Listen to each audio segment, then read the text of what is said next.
ஆத்தா மேல பாரத்தை போட்டுட்டு மலைப்பாடியை தூக்குங்க. ஊர்ல இருக்கிறவங்க மலைப்பாடி எல்லாம் போயிருச்சு, சீக்கிரம் புறப்படுங்கம்மா.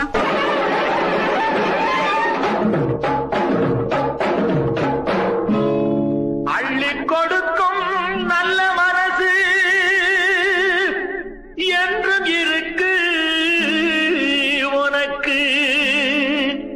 அம்மன் துணைதான் காத்திருக்கு, வாரி கொடுப்ப நமக்கு. மாரியம்மா